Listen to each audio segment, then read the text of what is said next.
गुरु प्रशांत सागर की तरह। उसकी विशालता कैसा है? तो प्रशांत सागर की तरह, प्रशांत सागर की तरह गहराई है उसकी, गहराई में विशालता। गहराई की विशालता कैसा है? तो प्रशांत सागर की तरह है। भवभीत नाशम, जो भावना से प्राप्त होने वाला जो दुख है, अक्सर हम ज्यादा से ज्यादा भावना से दुखी होते हैं। भावरोग होता है, इसे कहते हैं भावरोग। ऐसी कहते हैं भावसागर।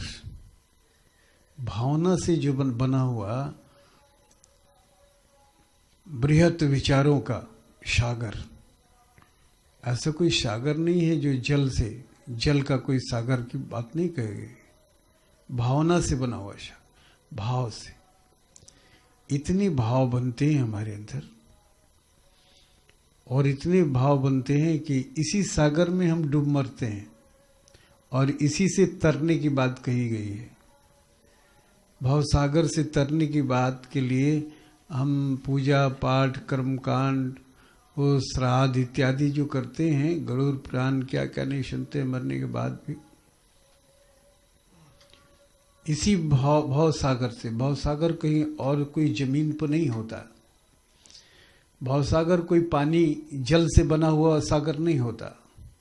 ये विचारों से बना हुआ है, केवल विचारों से बना हुआ है। और इतना बड़ा सागर कैसे हो गया, सोचने की बात है।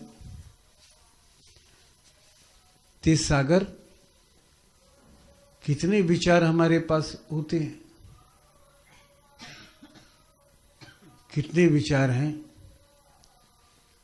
तो 60,000 विचार रोज हमारे अंदर पैदा होते हैं। 60,000 विचार, बड़ा आश्चर्य बात है। 60,000 विचार, और 60,000 विचारों में 10% ही नए होते हैं। 10%, 90% विचार पुराने होते हैं और उसी को दोहराते रहते हैं। और जितने पुराने विचार होते हैं वो सागर बनते चले जाते हैं। पुराने विचार जो दोहराते हैं वो हमें सागर बने जाते हैं, और संस्कार बन जाता है हमारा, जिसे हमें भोगना पड़ जाता है। और उसे हम हटना चाहें तो हटना नहीं चाहते। हटना चाहें, अगर ज्ञान दे दिया जाए कि नहीं हटना है, तो हटे तो कैसे हटे? हमारे संस्कार में इतना बन गया है कि वो हटे तो हटे कैसे? अब तो डूब मरना ही है, मरना है उसमें। बड़ा मुश्किल है हटना। कहने से, सुनने से ये हटा नहीं जा सकता है, जब तक ले हटने की कोई क्रिया नहीं किया जाए, जब तक ले कोई सदगुरु से भेंट न हो जाए और हटने की क्रिया बताए, और फिर हटने की क्रिया बताए, साथ साथ बचने की क्रिया बताए कि हटते रहो और बचो नहीं। किसी चीज को, लकड़ी को सुखाते रहो और उसे भींगने से नहीं बचाओ तो वो कभी भी नहीं सूख पाएगा। जितना सूखा दिन भर में, रात भर में भींग जाए। बारिश हुआ भींग गया, ओस पड़ा भींग गया। इसलिए वो भींगने की से बचने की भी क्रिया करनी पड़ेगी, तभी भाव सागर सूख पाएगा। ऐसे नहीं सूख पाएगा। इतना बड़ा भाव से पाए तो काम से पैदा होता है, क्रोध से पैदा होता है, ये मोह से पैदा होता है, ये लोभ से पैदा होता है, ये मद से पैदा होता है। इतना 5 विषय है जहां से पैदा होता है। और आपकी इस भावसागर से बचने का कोई उपाय नहीं है। पढ़ने से, लिखने से भावसागर और बढ़ जाता है, घटता नहीं है और बढ़ जाता है। जितने हम चालाक बनते जाते हैं, होशियार बनते जाते हैं, पढ़ लिख करके बहुत तेज बनते जाते हैं, वैसे ही हृदय से दूर होते जाते हैं। हृदय से वैसे ही दूर हो जाते हैं। और जितने रिश्ते नाते हृदय के आधार पर होते हैं, जितने भी रिश्ते नाते बनते हैं वो हृदय के आधार पर बनते हैं। और हृदय वाला, हृदय से संबंध जहाँ होना चाहिए वो हृदय शून्य हो जाता है, खोखड़ हो जाता है, उसमें कोई रस नहीं रह जाता है उस हृदय में कि हम अपने हृदय से बने हुए संबंधों को पालन पोषण कर सकें। नहीं कर पाता, खोखड़ा हो जाता है। और हृदय से बनने वाले रिश्ते हमेशा बिलखते रहते हैं, रोने लगते हैं, कुढ़ने लगते हैं, एक झगड़ा पैदा कर देते हैं, एक इनकलाब शुरू कर देते हैं वो, क्योंकि उनको अपने अधिकारों को मांग है, अधिकारों का मंग है, क्योंकि उनके अधिकार आपके कर्तव्य में हैं और आप कर्तव्य कर नहीं रहे हैं। कर्तव्य कर नहीं रहे तो अधिकार मिलेगा नहीं तो झगड़ा होगा ही। झगड़ा का कोई कारण नहीं है, ये कारण है कि हम कर्तव्यहीन हो गए हैं। हम नहीं जानते कि क्या कर्तव्य है हमारा, और ऐसे चोर हो गए हैं कि सारे कर्तव्य को सारे समाज के प्रति या गुरु के प्रति या भगवान के प्रति या पिता माता के प्रति या भाई के प्रति या दोस्त के प्रति जो भी कर्तव्य है सब एक ही की झोली में हम डाल देना चाहते हैं और इनकलाब करने चाहते हैं कि हमने विजय पाया। और यही झगड़ा है, झगड़ा का कारण भी यही है। और इसीलिए ये भवसागर बढ़ता जा रहा है, इतना विशाल होता जा रहा है ये भवसागर कि इसको पार करना, इसको तैर लेना मामूली बात नहीं है। और वो कौन दूर कर सकता है? तो सतगुरु। भाववित नाशम, भावना से उत्पन्न होने वाला दुख को नाश करने वाला गुरु की क्रिया है, गुरु की प्रवृत्ति है, गुरु की प्रक्रिया है, गुरु का ज्ञान है। और वहीं से हम कटे रहते, वहीं से हम कटे रहते। रामचरितमानस में भक्ति की पहली बात कहेगी। पहली भक्ति क्या है? पहली भक्ति संतन कर संगा, संतों के साथ संग करो, उनके पास जाओ, उन्हें नमन करो, उन्हें प्रणाम करो, उनकी वाणी सुनो, सत्य की वाणी वहां से निकलती है उन्हें सुनो, भगवान की बात निकलते हैं उनसे सुनो। सुनोगे तो तुम्हें श्रद्धा होगा, सुनोगे तो विश्वास होगा, विश्वास होगा। विश्वास कब होता है? जब हमारे कलुष, हमारे पाप, हमारी चंचलता हटती है, विचार कुछ सूखते हैं, विचार कुछ नष्ट होते हैं, तब विश्वास होने लगता है बातों पर, भगवान पर या देवता पर या गुरु पर। हमें विश्वास तब होता है, वैसे विश्वास नहीं होता है। बाहरी विश्वास की भूमि पर हम जीते हैं, आंतरिक विश्वास नहीं होता। मन कमजोर है इसलिए कि बाहरी मन आएगो आंतरिक मन, आंतरिक मन बाहरी मन को सपोर्ट नहीं करता।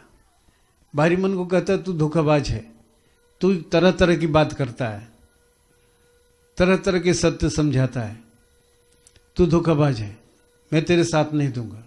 जहां उसको थोड़ा सा भाता है, विश्वास होता है, वहां वो साथ देता है, वरना अन्य समय में साथ नहीं देता, अन्य काम में साथ नहीं देता।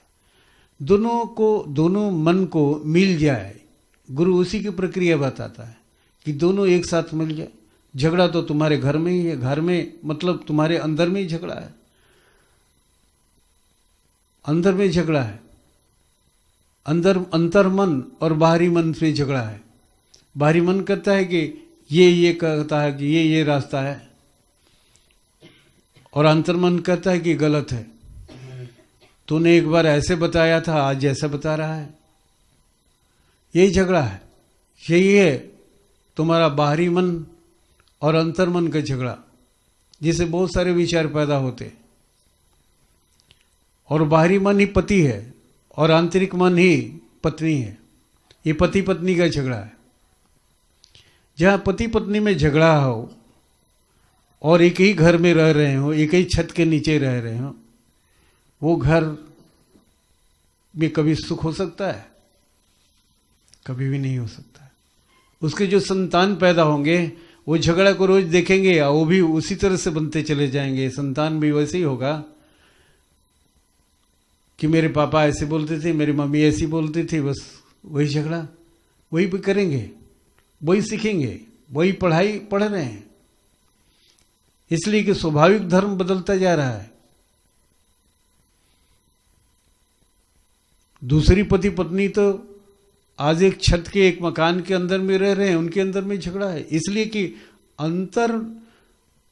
अंतर में हमारे शरीर का झगड़ा इस समाप्त हो गया। हमारे शरीर में जो पति पत्नी हैं, जिनके जो हमेशा हर वक्त एक साथ रहते हैं, ये यहाँ इस घर का पति पत्नी तो हमेशा एक साथ नहीं रहते हैं, हमेशा एक साथ नहीं रहते, लेकिन इस शरीर के अंदर जो पति पत्नी हैं वो एक साथ रहते हैं, हमेशा एक साथ रहते हैं। और एक साथ रह करके और मनी रहे, झगड़ा रहे, तो सोचो कि क्या स्थिति होगी, उस शरीर का क्या स्थिति होगी, उस मन का क्या स्थिति होगी, उस हृदय का क्या स्थिति होगी, उस ज्ञान की क्या स्थिति होगी। कितना दुखी होगा वो व्यक्ति। जो हमारे अंदर ही झगड़ा चल रहा है, अब हम अपने घर के झगड़े को क्या संभाल सकते हैं? जब हम निज के झगड़े को नहीं संभाल सकते हैं, हम अपने घर के झगड़े को क्या संभाल सकते हैं? अपने पत्नी की झगड़ा क्या संभाल सकते हैं? अपने भाई के झगड़े क्या संभाल सकते हैं? जो अपने झगड़े को संभालने के लिए शक्ति नहीं है, ज्ञान नहीं है, वहां पहुंच नहीं है, वहां सोच नहीं है कि हमारे अंदर जो लड़ाई चल रही है, पहले उसको तो देखे। घर के तो आग बुताओ पहले, फिर दूसरे घर की आग बुताना। तुम्हारा ये घर धू धू करके जल रहा है, क्या तुम दूसरे के घर को बुताओगे? यही स्थिति है। तो गुरु, अभी भक्ति है संतन कर संगा, जहां हमें संस्कार लेना है, जहां से विश्वास पैदा करना है। क्योंकि संत भगवान की चर्चा करेंगे, भगवान की बात बताएंगे, भगवान के गुणगान करेंगे, तो तुम्हें एक विश्वास पैदा होगा। क्योंकि गरीबी किस चीज का है? तो विश्वास का। विश्वास से क्या पैदा होता है? तो श्रद्धा। श्रद्धा क्या करती है? तो भक्ति जगाती है, भक्ति देती है, भक्ति का जन्म देती है। भक्ति क्या करती है? तो उससे ज्ञान प्राप्त होता है। ज्ञान क्या करता है? तो उससे प्रेम पैदा होता है। अब वंश ही नाश हो गया, वंश का ही नाश हो गया, ये सब पैदा कहां से होंगे? हमने तो अपने कुल को कुल घात कर लिया, अपने वंश को नाश कर लिया। तो इसलिए पहली भक्ति संतन कर संगा, ऐसा गोस्वामी जी ने मानस में कहा। गोस्वामी जी नहीं, भगवान राम ने कहा और अपनी शिष्या सबरी के लिए कहा है, सबरी को बताया भगवान राम। पहली भक्ति संतन कर संगा, संतों के पास जाओ, आओ, बैठो, उनकी बातें सुनो, श्रद्धा लगा कर सुनो, सब काम छोड़ करके दौड़ के आओ। कोई संत आया है, कोई महात्मा आया है, कोई गुरु आया है। क्योंकि तुम्हारे अंदर एक विश्वास की जागृति करेगा, तुम्हारे अंदर एक विश्वास की खेती करेगा। वो प्रभु का गुणगान गाएगा, वो प्रभु के विषय में बात कहेगा, जो तुम्हें भाएगा। उसकी बात सुनकर तुम्हारे हृदय साफ हो जाएगा, और साफ हो गया तो बहुत अच्छा लगेगा, बहुत अच्छा लगा थोड़ी देर। इस संगत में मैंने बैठा आधे घंटे के लिए, 1 घंटे के लिए, तो बहुत अच्छा लगा, ऐसा तुम्हें महसूस होगा। और यही हल्कापन, यही अच्छाई विश्वास में पैदा होगा। विश्वास के लिए हाँ कुछ है, नहीं भगवान है, तभी तो इतना अच्छा लगा उनकी बातें सुन करके। ऐसा आपके अंदर में परिवर्तन शुरू हो जाएगा। इसलिए दूसरी भक्ति रतिमम कथा प्रसंग, दूसरी भक्ति क्या कहते हैं? रति मम कथा प्रसंग। वो जो कथा कहते हैं, किसकी कथा कहते हैं? तो भगवान की, ईश्वर की चर्चा करते हैं। चाहे राम हो या कृष्ण हो या शिव हो या विष्णु हो, जो भी हो, वो किसी भगवान की चर्चा करेंगे। तो उस कथा को सुनने से भी पवित्रता आती है। कान के द्वारा उनकी श्रवण शक्ति जाती है आपके अंतःकरण में और साफ कर देती है आपके हृदय को, और आपको अच्छा लगने लगता है। थोड़ी देर के लगता है कि बहुत अच्छा लगा। यही तो सफाई करने की प्रक्रिया है। यही सफाई करने की प्रक्रिया है। अब प्रक्रिया तो आपने साफ करने की किया नहीं, तो गंदगी से तो बहुत रोग पैदा हो जाते हैं ना। गंदगी से अपने घर को सफाई नहीं करो, देखो कितने पिलुए पैदा हो जाएंगे। बिना खेती किए हुए यहाँ खेती फसल लहलाने लगेगी, गंदगी का फसल लहलाने लगेगी। कितने कीड़े पतंगे जन्म ले लेंगे उसमें से, गंदगी से ही जन्म लेते हैं। तो हमारा मन, हमारा हृदय बहुत दिन तक ले गंदा बना रह गया, तो फिर हमारे अंदर भी ऐसे गंदे कीड़े, गंदे लोभ, गंदे लालच, गंदगी की जितने भी रोग हैं वो रोग में बदल जाते हैं। वो गंदगी रोग में बदल जाती है। अब हम रोगी हो जाते हैं, ऐसे रोगी हो जाते हैं कि फिर हम सुनने के लायक नहीं रह जाते हैं कि हम सुन भी सकें। इतने गंदे हो गए हैं, सुनने से भागने लगते हैं।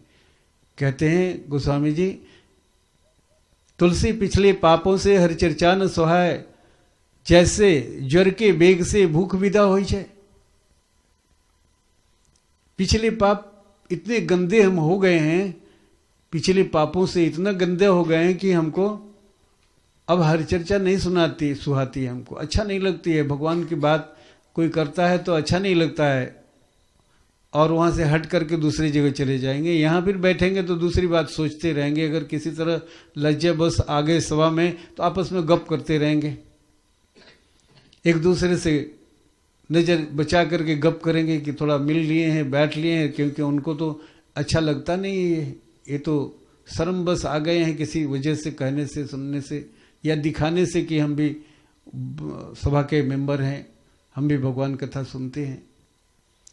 वहां आकर के भी नहीं सुनने पाएंगे और दूसरे को सुनने भी नहीं देंगे। ऐसा भी करते हैं लोग।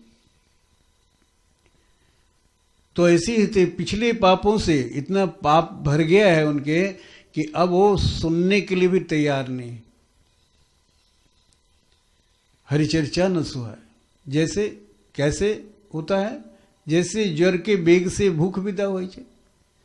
जैसे बुखार हो जाता है, अब 5 दिन बुखार लग गया तो भूख समाप्त हो गई, भूख लगना बंद हो गया। डॉक्टर कहता है नहीं खाना है, जरूर खाना है, कुछ खाओ नहीं तो कमज़ोर हो जाओगे और तबीयत खराब हो जाएगी, कमज़ोर हो जाओगे, कुछ खाओ। तो क्या करें डॉक्टर साहब, जीभ में स्वाद ही नहीं मिलता, सब चीज़ तीता लगता है, खरखर लगता है, घुटने का मन नहीं करता है। अच्छी ऐसी चीज़ मिठाइयाँ भी दो तो मिठाई भी तीती लगती। भोजन कितना भी प्रकार का बना के दो तो उसे खाने की इच्छा नहीं करती, इसलिए कि भूख विदा हो गई है। जीभ का स्वाद ही खत्म हो गया है, बुखार ने स्वाद को समाप्त कर दिया है। ठीक वैसे ही पाप, पिछले पापों से हर चर्चा नहीं। वैसे ही ईश्वर का जो भजन है, ईश्वर का जो स्रोत है सुनने की, उसे लेने का, साफ करने की जो बातें रहेगी वो भी समाप्त हो जाती है। खिड़कियाँ, आवाज़ आ रही तो खिड़कियाँ बंद कर लो, बड़ी बाधक हो रहा है, ये कौन कौन बोल रहा है, सब माइक लगा दिया है घर में। चुपचाप बोलता तो ज़्यादा अच्छा था। बगल में उसे तकलीफ होने लगी, सुनना नहीं चाहता। और वही कोई भूल से सुन लिया, कहीं से भी आवाज़ पहुंच गई तो वो दौड़ा हुआ पहुंच गया, अरे कुछ हो रहा है। इसी को कहते हैं बांसुरी। ये कौन सुनने के लिए दौड़ता है? तो गोपियां दौड़ती हैं, भक्त दौड़ते हैं। भक्त को ही गोपियां कहते हैं, भक्ति क्योंकि स्त्रीलिंग है। और इसलिए जो भक्त है, जो भगवान की बातें सुनने के लिए उनके सभा में वो दौड़ पड़ते हैं दूर दूर से गोपियों की तरह, क्योंकि वो भगवान की बातें ही बांसुरी है, भगवान की चर्चा ही बांसुरी बन जाती है। वो बांसुरी उन्हें खींचने लगती है, वो दूर दूर से खींचने लगती है। और दूसरे को खिड़की भी बंद कर देने की इच्छा होती है कि खिड़की दरवाजा बंद कर लो, कष्ट होता है। तो ये है गुरु। गुरु भावहित नासम, गुरु प्रशांतम भावहित नासम विशुद्ध बोधम, विशुद्ध बोध है वो गुरु। क्या है? तो विशुद्ध बोध है। विशुद्ध बोध का मतलब तत्व, तत्व के द्वारा उस सत्य को जाना है, तत्व के द्वारा ब्रह्म को जाना है, ईश्वर को जाना है, तत्वों के द्वारा, अपने ही तत्वों के द्वारा। उसके लिए कहीं दूर जगह नहीं गया है, अपने ही अंदर में घुसा है, अपने ही शरीर के अंदर, अपने ही घर में। मैंने कहा ना कि घर का ही विवाद से हम बर्बाद होते हैं, और वो घर का विवाद हमारे अंदर ही हो रहा है। हमारी पत्नी यानी अंतर्मन अंदर में है, और बाहरी मन हमारी शरीर चेतना में है, बाहर में। और झगड़ा तो यही है कि बाहरी मन और आंतरिक मन से ही दोस्ती नहीं हो पाई है, ये मित्र नहीं बन पाए हैं, ये पति पत्नी का सही रिश्ता नहीं बन पाया है, तो फिर दूसरा रिश्ता क्या बना पाएंगे? क्या बना पाएंगे? इसलिए इस रिश्ता बनाने के लिए तुम्हें तत्व ज्ञान करना पड़ेगा, तत्वों के माध्यम से ब्रह्म को जानना पड़ेगा, उस सत्य को जानना पड़ेगा। और वो गुरु विशुद्ध बोध में, उसका जो ज्ञान है, बोध है, वो विशुद्ध है, जिसमें वो रमा हुआ है, जिसमें वो रहता है। वो 5 तत्वों से बना है। 5 तत्वों में एक तत्व को हटा दिया जाए तो आप मर जाएंगे। पहला तत्व है पृथ्वी तत्व, जो शरीर बना है। दूसरा तत्व इसके अंदर जल है, जल तत्व है। जल 3 भाग जल है, समझो। और तीसरा अग्नि तत्व है, चौथा वायु तत्व है, और 5वां आकाश तत्व है। ये 5 तत्व से बने हैं। अब इन 5 तत्वों में भगवान कैसे रहता है, इसका बोध करने को विशुद्ध बोध कहते हैं। उसके पास, जो गुरु के पास, वो कोई घटिया बोध नहीं है, घटिया ज्ञान नहीं है। कहीं नदी नाला का ज्ञान नहीं लिया है, वो अपना स्वयं का ज्ञान है, उसको तत्वों का ज्ञान है। अपने घर परिवार, अपने घर में रह करके अपने घर परिवार को संबंध ठीक किया है। और हम अपने ही घर को नहीं संभाल पाते हैं, दूसरे घर को क्या संभालेंगे? हमारे अपने ही 5 तत्व हैं जिससे बने हैं हम, और 5 तत्वों की वजह से हम सुखी हैं। और 5 तत्वों में एक तत्व को कष्ट, एक तत्व में कमी हो जाती है तो हम दुखी हो जाते हैं। एक ही तत्व में कमी हो गई तो दुखी हो जाते हैं। जैसे आकाश तत्व की कमी हो गई तो हमें सुनाई नहीं पड़ेगा। आप बोल रहे हो, चीख रहे हो, चिल्ला रहे हो, बोल रहे हो, हमें दर्द हो रहा है, बचाओ बचाओ, आपको सुनाई नहीं पड़ेगा, क्योंकि ये तत्व समाप्त हो गया। आकाश तत्व आपके शरीर से गायब हो गया। वायु तत्व अगर चला गया आपके यहाँ से तो फिर बोध ही नहीं होगा, सारा शरीर सुन्न हो गया। पता ही नहीं चलेगा कि यहाँ दर्द हो रहा, ये शरीर, ये पैर जल रहा है, लेकिन आपको बोध नहीं है, दिमाग को पता नहीं है कि ये जल रहा है, लेकिन जल करके साफ हो गया, लेकिन इसको पता नहीं चला कि जल गया, क्योंकि वायु तत्व नहीं है। वायु तत्व का भगवान जो है ना, हर जगह का इंफॉर्मेशन यहाँ ले आके देते हैं, हर जगह का इंफॉर्मेशन, हर जगह का खबर देते रहते हैं। यहाँ दर्द हो रहा, यहाँ तनाव हो रहा, यहाँ ऐसा हो रहा, यहाँ ये अंग इतना कष्ट में है, ये अंग इतना कष्ट में है, हाथ इतना कष्ट में है, उंगली दुख रही है, उंगली का दवाई करो, उंगली को सेवा दो, पैर दुख रहा है उसकी सेवा पहुंचाओ, उसको कुछ करो। वायु तत्व के नहीं हटने से पता नहीं चलेगा आपको, ये खबर आपको नहीं मिलेगा और आपका शरीर विक्षिप्त हो जाएगा। खत्म हो जाएगा। तो इसलिए हम बाहर के झगड़ा के कोई फैसला करें, अपने झगड़ा का फैसला करें कि ये तत्व हमारे सही तरीके से रह सकें, सही शरीर को सही तरीके से हम रख सकें, तत्व सही रहेंगे तभी इनमें कोई कमियां नहीं आएगी, तभी हम सुखी रहेंगे, हमारा अंतःकरण सुखी रहेगा, हमारा शरीर सुखी रहेगा, हमारी पत्नी सुखी रहेगी, हम पति सुखी रहेगा। जब अंतर के पति पत्नी सुखी रहेंगे तो फिर इस घर के पति पत्नी भी सुखी रहेंगे। अगर अंतर में सुखी नहीं है तो बाहर ये पति पत्नी जो मकान में रहते हैं, जो पति पत्नी, वो कभी भी सुखी नहीं रह सकते हैं, कभी भी सुखी नहीं रह सकते, कभी भी नहीं सुखी रह सकते, याद रखो।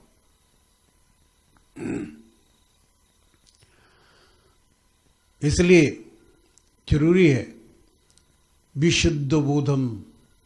विशुद्ध बोध अगर नहीं, अपने आप का विशुद्ध बोध नहीं होता है स्वयं का, तो हमारे अंदर का कलह कभी समाप्त नहीं होगा, संबंध कभी समाप्त नहीं होगा। इसलिए विशुद्ध गुरु क्या है? तो विशुद्ध बोध है। वो जानता है कि तुम्हें कहाँ से रोग पैदा हुआ है, ये रोग कहाँ से आया है, वो पता है। इसलिए विशुद्ध बोध करने की बात करता है। वो अंधविश्वास में, अंधकार में नहीं भटकाना चाहता है। वो दूसरे के घर में नहीं जाना चाहता। तुम्हें अपने ही घर में, तुम खुद ही राजा हो, खुद ही महान हो, तुम खुद ही शिव हो, तुम खुद ही ब्रह्मा विष्णु महेश हो, लेकिन तुम नहीं जानते हो कि तुम कैसे हो। इसलिए उसका बोध कराता है। जल तत्व ना हो, थोड़ा जल घट जाता है शरीर में, देखते हैं पानी चढ़ाने की स्थिति हो जाती है, कंठ सूखने लगते हैं, कंठ सूखने लगते हैं। और अग्नि थोड़ा कम हो गया तो देखते हैं शरीर ठंडा हो गया। शरीर की अग्नि अगर कम हो गई, ताप कम हो गया, तो शरीर ठंडा हो गया। अब वो आफत हो गया, बचेगी भी नहीं। और शरीर का ताप बढ़ गया, यानी जल कम हो गया, तब बुखार हो गया, जलने लगे, आह कर रहे हैं, क्योंकि जल कम हो गया, तभी बीमार पड़ गए। इस तरह से विशुद्ध बोध कहते हैं, विशुद्ध बोध हम विशुद्ध बोध कराता है। वो विशुद्ध बोध है गुरु, और विशुद्ध बोध का बात करता है। कूड़ा करकट में नहीं फंसाना चाहता है और नहीं फंसाता है। हम नहीं समझ सकते हैं इसको, इसलिए तुम्हारे दर पर आके, तुम्हारे दरवाजे पे आके, तुम्हारी बातों, तुम्हारे ज्ञान के, तुम्हारी सोच के अनुसार तुम्हें शिक्षा देता है। जिस क्लास के स्टूडेंट हो, जिस क्लास के छात्र हो, उसी क्लास में तुम्हारे पास बैठ करके और कहता है कि अगर तुम्हें पढ़ना हो तो मेरे पास आओ, पढ़ो। दूर से तुम चाहोगे कि पढ़ना, तो दूर से पढ़ाई नहीं होती है, नज़दीक से आओ, करीब से आओ। जैसे दो बच्चे आपस में एक जगह बैठकर, एक आसन पर बैठ करके पढ़ते हैं, वैसे गुरु पढ़ाता है और पढ़ाना चाहता है। वो दूरियां बनाना नहीं चाहता कि हम छत पर हो और तुम नीचे हो, तो पढ़ाई नहीं होगी, कि तो तुम्हें छत पर आना होगा या गुरु को नीचे आना होगा। तो तुम छत पर नहीं आ सकते हो, लेकिन गुरु तो नीचे भी जा सकता है, छत पर भी जा सकता है। इसलिए वो तुम्हारे ही लेवल में आकर, तुम्हारी स्तर पर आकर के बात करना चाहता है, कि ताकि तुम पढ़ सको। और तुम्हारे पढ़ाते पढ़ाते स्वयं भी पढ़ता है, दोनों एक साथ पढ़ते हैं। गुरु शिष्य का यही संबंध है कि दोनों एक साथ पढ़ते हैं।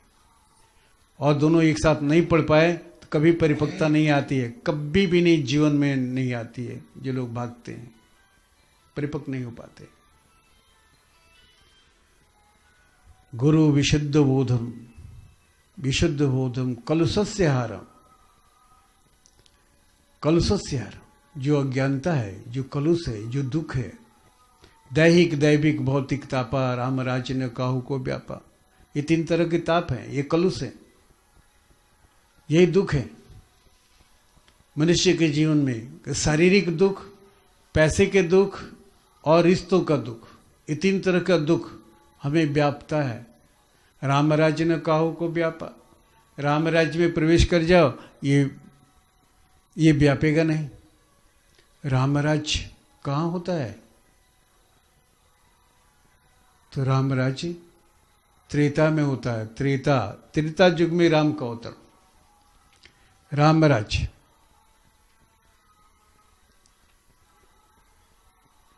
वहां राम पैदा होते जब तुम्हारे अंदर, तुम्हारी सोच में, तुम्हारे विचार में, तुम्हारी साधना में जो विचार उठते हैं, तुम्हारी सोच उठते हैं, वहां कोई भी लड़ाई न हो, कोई भी युद्ध न हो रहा हो तुम्हारे अंतर में, वहां कोई वध नहीं हो रहा हो। ज्ञान की इस स्थिति में, साधना की इस स्थिति में जाओगे, ये राम राज्य है। यही राम का जन्म होता है, यही त्रेता है। साधना की उस ऊंचाई पर जब जाओगे जब तुम्हारे मस्तिष्क में, तुम्हारे विचारों में किसी के प्रति कोई युद्ध नहीं हो रहा है, कोई लड़ाई नहीं हो रहा है, कोई विवाद नहीं हो रहा है, कोई हत्या नहीं हो रहा है, समझो कि वही राम की पैदाइशी होती है। और राम ऐसे युग में जब पहुंचोगे, मन की ऐसी अवस्था में, ये त्रेता अवस्था है, ये त्रेता में पहुंचोगे तो तुम्हारे सुख और दुख व्यापेंगे नहीं। सुख दुख रहते हुए भी वो सुख में बदल जाएगा, तुम्हें कष्ट नहीं देगा वो दुख। राम राज्य न काहू को व्यापा। ये दुख, तीनों तरह का जो तकलीफ है, ये दुख है, वो राम राज्य में जाते ही वो दुख बंद हो जाएंगे। कर्मों के अनुसार दुख तुम्हें मिलेंगे, वो तुम्हें भोगना है, लेकिन दुखों में व्यथा नहीं होगी, बेचैनी नहीं होगी, दर्द नहीं होगी, दुख में वो गरीबी नहीं होगी। तो ऐसा दुख रहे, क्या फर्क पड़ता है? रहे तो रहे। ठीक ऐसा ही स्थिति बन जाती है। राम राज्य न कहो तो गुरु प्रशांतम भवहित नासम विशुद्ध बोधम कलुषस्य हारम आनंद रूपम नैना विरामम। वो गुरु कैसा है? आनंद का स्वरूप है। जब ऐसा स्थिति में राम राज्य में प्रवेश करोगे तो क्या स्थिति होगी?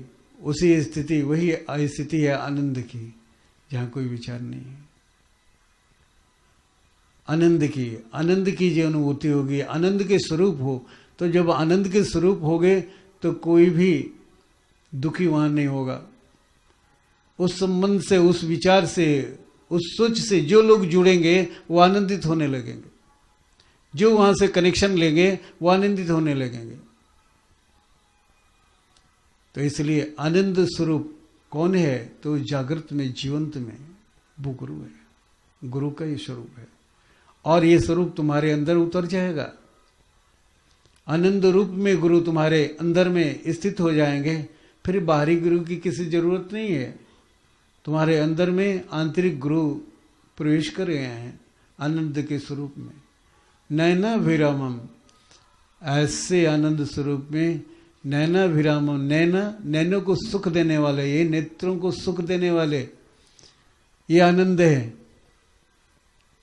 ऐसे गुरु हमारे अंदर में प्रवेश कर जाए तो ये हमारे नेत्रों को सुख देते हैं। नेत्र हमारे वहाँ ठहर जाते हैं, सुख पे नेत्र ठहर जाते हैं, यानी हम दृष्टा बन जाते हैं। दृष्टा, बस आंखें खुली हैं तो खुली हैं, आंखें टंग गई है, आंखें आनंद का रस लेने लगी है। आंखें तो बाहर खुली है लेकिन रस अंदर से ले रही है। एक नेत्र जो है अंदर में है, वो उसका रस ले रहा है। वो जहां है वही यहाँ, वही आंख जहां है, मन की आंख, वही उसी तरह से ये आंखें उसी तरह से हो जाएंगी। ये अपना कपाट बंद कर लेती है। आंखें खुली हैं लेकिन कपाट बंद है, और वो आंखें, मन की आंखें, वो रस लेने लगी है, वो आनंद का रस ले रही है, आनंद का रस ले रही है। आनंद रूपम नैना विरामम, नैनों को सुख देने वाला ये रूप है। और श्री सत्य देवम नितरा नमामि। कैसे हैं? तो सत्य के देवता हैं ये गुरु। कैसे हैं? तो सत्य के देवता हैं, और उस सत्य के देवता को मैं प्रणाम कर रहा हूं, मैं प्रणाम कर रहा हूं, मैं प्रणाम कर रहा हूं। यही आपके इष्ट है, जिनकी कहा गई है संतन कर संगा, दूसरी भक्ति रति कथा प्रसंगा, गुरुपद पंकज सेवा। ऐसे गुरु के विषय में कहा गया है गुरुपद पंकज सेवा, तीसरी भक्ति अमान। गुरु के पैरों को, चरणों को सेवा करो, और अभिमान को छोड़ करके, अभिमान व अभिमानी आदमी ऐसा नहीं कर पाता है, इसलिए अभिमान को जब त्याग कर दोगे तब तुम्हें ये ऐसी इच्छा जगेगी कि हमें उन्हें चरणों की सेवा करनी चाहिए। क्योंकि दो भक्ति तुम्हें बता देगी तीसरी भक्ति करने के लिए। दो भक्ति अगर नहीं किए हो तो तीसरी भक्ति नहीं आ सकती है। और चौथी भक्ति मम गुण गण करही कपट तजिज्ञा। अब इतना हो जाएगा तो उसके गुणों का गुणगान करो, जो उसके अंदर में गुण है उसके गुणगान करो, कपट को छोड़ करके। कपट छोड़ दो। कपट का मतलब क्या होता है? मन, अभी मैंने कहा एक बाहरी मन, एक आंतरिक मन। अंतर में कुछ है, बाहर में कुछ है। अंतर में कुछ है, अंतर मन में कुछ लिए हुए हैं और बाहर मन में कुछ लिए हुए हैं। यहां ऐसा मन कैसा होता है? तो अपने लड़ाई कर रहा है, पति पत्नी में इसको लड़ाई है तो दूसरे क्या ही भला करे पाएगा? दूसरे का ही गुणगान क्या करेगा? कपटी है, अपनी पत्नी से कपट कर रहा है, अब पत्नी अपने पति से कपट कर रही है। ऐसा घर, ऐसा संसार क्या सुखी होगा? क्या सुखी?